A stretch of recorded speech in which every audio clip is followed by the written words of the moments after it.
Hello and welcome to Wild Owl TV. Now, there aren't going to be too many video diaries through the winter unless something special happens. Most of my video diaries are actually in the spring and summer when there's lots of activity, and also for me personally I find it a little bit challenging through the winter months, and friends of mine know what I'm talking about, but I struggle a little bit in the winter period, so I'm not really always in the right frame of mind to be sticking myself in front of a camera. But today I felt a little bit positive, so that's why I thought I'd give you an update. Enough about me and more about the garden.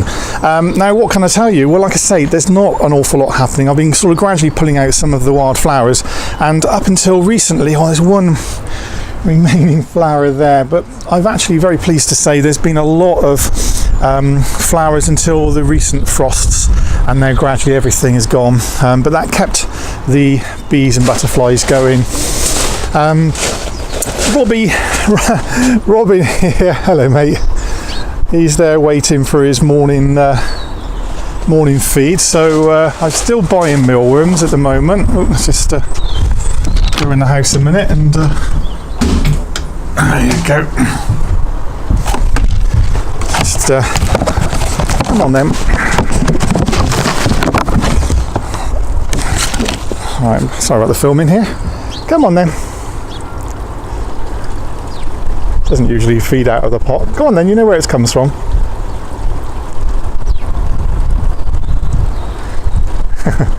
He wants it on the hand. There you go. So these are live mealworms, which is a luxury in the winter. Come on then, good boy. So he's been feeding off him, and who's that that's just mobbed him? Oh, it's Rennie. So Rennie is also being fed by the hand. There's Rennie just behind. So Rennie is saying, how come you're getting some and not me? So Rennie is a very special little chap. Come on then. So where's Rennie? There he is there. Wrens are very, very special little birds. They're in a lot of gardens. And this little chap, right, let's just put some down there. There we go then. And he'll come down for that in a second. Come on then.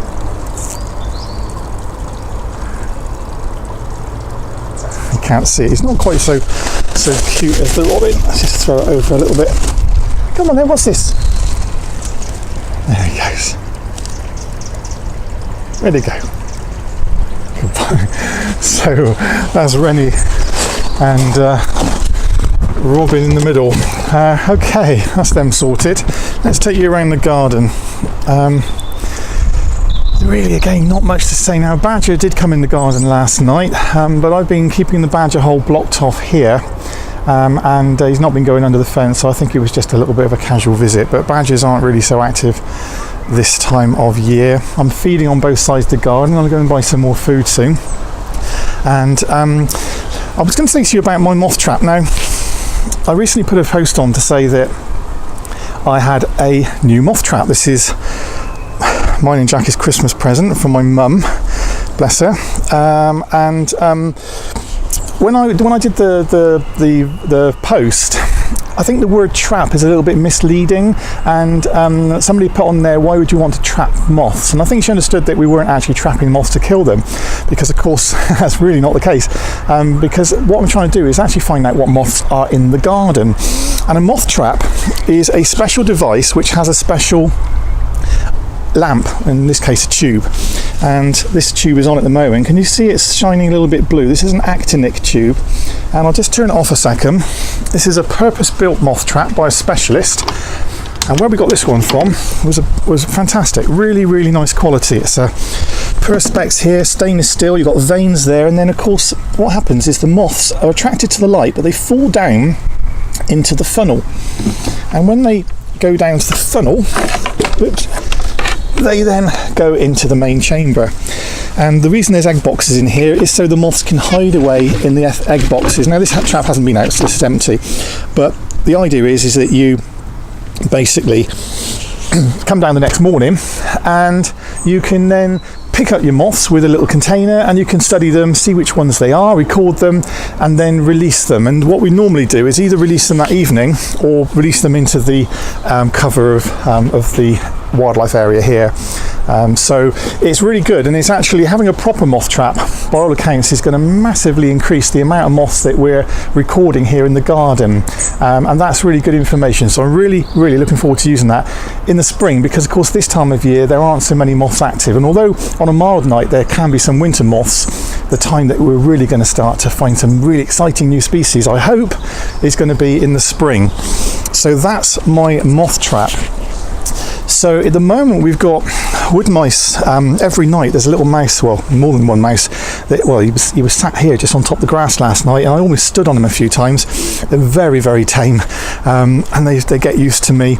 Whereas in the spring and summer we could lift these boards up and expect to find something, but at this time of year it's very, very unlikely we're going to find anything, because if you're a newt or anything like that, you would have long ago gone into a crevice somewhere where you're going to spend the winter away from the potential of freezing to death. The wildlife area, well, rats are still around here, and in fact there's more than 2 now, and this is inevitable when you have an area like this. It's very overgrown, and so I've got some cameras set up to just monitor what's going on. The pond now is again relatively empty. When I net out the leaves, every now and then I'll catch a stickleback or a dragonfly larva, nymph should I say, and along this fenced area, along the hedge area, is where I'm feeding the birds, and that's also a rat run, because the rats are actually running in front of the house. A little bit concerned that there's now more than 2, and it's one of those things I'm just currently processing. Okay, so let's have a I mentioned to you in a post that Jazz had laid an egg. Let's have a little look in here. Now she's I had to put her in this aviary, which is a little bit busy with storage items, but she's not worried because hello. So there she is. How many have you got now then? Have a little look. Let's have a look. How many have we got? All right, darling. How many have we got? Just one? Oh, I can just feel one under there. Yeah. So you're just doing your mummy thing, aren't you? All right, good girl. She's very, very gentle, this bird. So yeah, she's laid an egg, and it's not even December yet, Jazz. But tawny owls, it's not unheard of for tawny owls to lay eggs in December. I'm not sure about November, but you're not a wild bird, are you? But something prompted her to lay an egg. That's the first time she's ever laid an egg at this time of year. Normally the first egg is at least in March. So she's it's quite useful actually, because the fact that she's on an egg means that she's quiet, because she's been really noisy this last few weeks, and we've had as my previous diaries would have shown you, we've had tawny owls in the garden. In fact, we had an owl sat up on the neighbour's shed not that long ago. So let me just tell you about something else that happened. Now, I've been trying to catch these rats. I've tried all sorts of methods to deal with these rats. I've been encouraging them into Jazz's aviary, thinking that she could have a free meal. I've been trying to catch them with live traps, and I've just been trying different things. One night I laid a trap down, and the next morning there was something in the trap, but it wasn't a rat. It was a hedgehog, and it was a very small hedgehog, which I just didn't know was in the garden. So since then, this is about 3 weeks ago, 2.5 weeks, 3 weeks ago, I have been looking after this hedgehog, and this is where this hedgehog is living at the moment, in the shed, in that box, and I'm keeping it contained in here and feeding it with a fresh supply of dog biscuits and peanuts and sunflower hearts, and of course most importantly water. And this hedgehog it's been putting weight on. So if you bear with me a second, I'm just going to get my gloves, bring the hog out, and we'll weigh it and see how it's been doing. So be back to you in a second. I feel something in here. There you are. Come on then. Okay. Right then. So, all right, darling. So, this is this little hedgehog, and oh, you're looking really well now, aren't you? Aren't you looking well? So this hedgehog came into me at 272 grams, didn't you?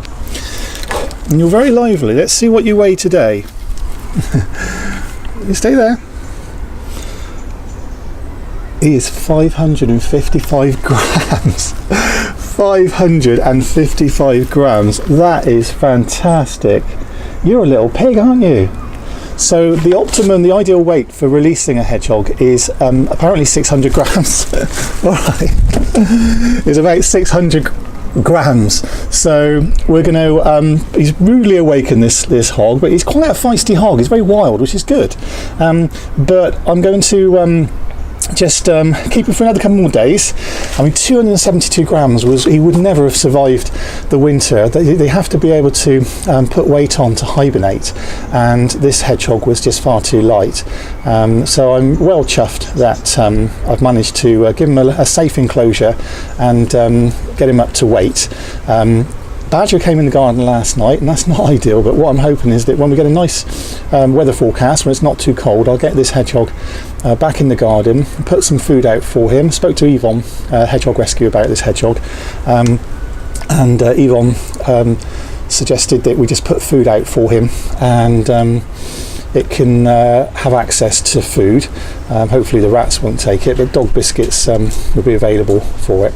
And we do a soft release, and then hopefully it will decide that you're going to hibernate. And there's a few places in the garden that you can tuck yourself away, aren't there? There you go. What do you reckon then? How cute is that? And do you know what? It's a real pleasure to have a hedgehog in the garden, because I actually haven't had too many hedgehogs in the garden. And you're very lively, much more lively when I found him. He was actually not that great when I found him, so I'm going to put him back into the this little box. This is where I've basically I've been keeping the hedgehog, in this cardboard box with hay, and there you go, all covered up again. And we'll pop that back in the shed so it doesn't get damp. And I think that's one happy hedgehog. So I think that's pretty much covered everything I can cover at the moment. I mentioned that it's got a few options of places to live, and that is one of the wood piles. There's a new wood pile that I've created by the wildlife pond, and that's full of wooden leaves, and that's an option for it. And of course, over in the wildlife area, there's a fantastic area there where this hog could find itself a nice little home, or indeed under the shed. That's if the rats aren't taking up all the space. So lots of different options. Right, so hope that's brought you up to date, and thanks for watching Wild Owl TV. Anything that interesting happens in the coming months, I will let you know. And of course, I will at some point, I need to do this sooner than later, do a video on feeding the birds. I've got it all ready to do, just need to be in the right frame of mind to do it. Okay, thanks for watching Wild Owl TV. Bye.